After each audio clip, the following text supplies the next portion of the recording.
Welcome to this exciting video about taxes on stocks regarding short-term capital gains tax. I hope you came prepared for a really good time because we're going to talk about taxes on stocks and we're going to have a lot of fun. We will discuss long-term capital gains taxes in a different video. Today's video will be about the more exciting short-term capital gains tax. By the end of this video, you will understand what a short-term capital gain is versus a long-term capital gain, how much you'll pay in taxes from short-term capital gains, why this is so important to you in the stock market, and what you need to do on your tax return. So don't go anywhere and stay tuned. Let's first answer the question, what is a short-term capital gain in the stock market? If you buy a stock and then sell that stock within 1 year, that is a short-term capital gain. Therefore, what makes a short-term capital gain is based on how long you held the stock for. It's as simple as that. So here's a pop quiz to see if you're still with me. Let's say you bought a stock and then you held that stock for longer than 1 year and then you sold it for a profit. Would that be a short-term capital gain or would that be a long-term capital gain? That would be a long-term capital gain. The video of this is titled short-term capital gain, so I try to trick you. That would be a long-term capital gain because you held it for longer than a year. If you bought a stock and then you held it for a year or less and then you sold it for a profit, then that would be a short-term capital gain. Exactly. All right, excellent work. Now we can move on. The next question, how much will you pay in taxes for your short-term capital gains? The answer is it depends on how much money you make. So let me break this down for you piece by piece. The short-term capital gains tax rate, that is your normal, regular tax rate. The long-term capital gains tax rate, that is a better and more favorable tax rate. In other words, you get a tax advantage for long-term capital gains tax rates if you hold your stock for longer than 1 year. If you don't hold your stocks for longer than 1 year, then they will be short-term capital gains tax rates, and they're going to get taxed at your normal, regular rates. You don't get any worse tax treatment with your short-term capital gains tax rates. You just get taxed at your regular, normal rates. Then your question is, what will your tax rate be on your short-term capital gains? That's going to be based on what tax bracket you're in. And what tax bracket you're in, that's going to be based on how much money you're making. You're going to have to look at your total income. So everything you make, your total taxable income, that's income from your job, from self-employment, from these capital gains. Take your total income and then see what tax bracket you're in, and that's going to be your tax rates for your short-term capital gains. If you make a lot of money, then you're going to be in a much higher rate. If you make less money, then you're going to be in a lesser tax rate. So you have to see what bracket you're in based off how much money you make, and that will be your tax rate for your short-term capital gains.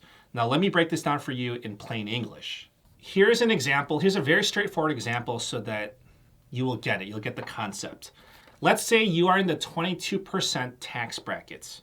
Let's say you bought Tesla stock for $400. You held it for 1 month and then you sold it at $500. So you held it for 1 month, so it's a short-term capital gain, and your profit is $100. You're going to take the $100 profit and you're in the 22% tax bracket, so then your tax, your short-term capital gains tax, will be $22. That's $100 profit times your 22% tax rate, which gives you the $22. It's as simple as that. I told you that this would be exciting and very straightforward, very simple, and we're going to have a lot of fun. There you have it. Next question. Why is this important to you in the stock market? This is important to you in the stock market for a variety of reasons, but I'll give you one good example. Let's say that you bought a stock and it just went up and up and up. You are at a huge profit, and it is 11 months since you bought that stock. So you're right there at that threshold from it being a long-term capital gain. Therefore, if you're thinking about selling the stock and it's been 11 months, now you're at a huge dilemma because it could potentially, I had to drop the paper for this because this is so important. It could be a huge tax difference, because if you just wait that one more month, then it would convert into a long-term capital gains tax, which would give you much favorable and better tax treatment. And again, if you're at a huge gain, it could be a lot of money, but you're at a dilemma because you don't know whether you want to risk it or not, because who knows what's going to happen in 1 month. It might just plummet downwards, the stock market might crash, or you never know. It might do a whole bunch of nothing, or your stock might actually go up. But that's something that you need to take into consideration, because the tax savings, the tax difference from a short-term capital gain versus a long-term capital gain, it could be tremendous. It could be significant. So that's just one example of why this is so important and why you know this knowledge when you go equipped into the stock market. Last question. What do you have to do on your tax return if you've been buying and selling stocks? That is a very good question. First of all, you don't need to keep track of anything about your buys, sells, anything about your trades, because your brokerage account, they keep track of all that information, all those details for you. Regardless of if you're with Robinhood or M1 or Webull or Ameritrade, they all track all those details for you. When you bought it, how much you sold it for, when you sold it, whether it's a short-term capital gain, whether it's a long-term capital gain. They keep track of all of that for you. You will file your taxes by April, right? By February 15th, your brokerage account, they will provide you a 1099-B tax form. That's 1099-B as in boy. They are legally required to provide that to you by February 15th. Sometimes they have it ready for you a little bit earlier. So first week or second week of February, look for that tax form. If they don't mail it to you, you can simply log into your brokerage account, go to your tax center, download your tax document, the 1099-B, and then you will have all the information that you need to input into your tax return. With that 1099-B, you just plug in that data into your at-home software if you're doing your taxes yourself, or give that 1099-B form to your tax accountant and then they'll take care of it. That's all you need to do, and everything will be laid out so nicely for you for inputting that information into your tax return.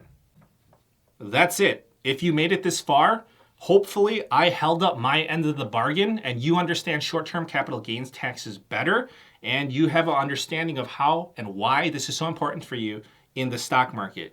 If you've enjoyed this content, please subscribe and please check out our other exciting videos about taxes, stocks, investments, and personal finance and all that awesome stuff. Thank you so much. Please subscribe and take care.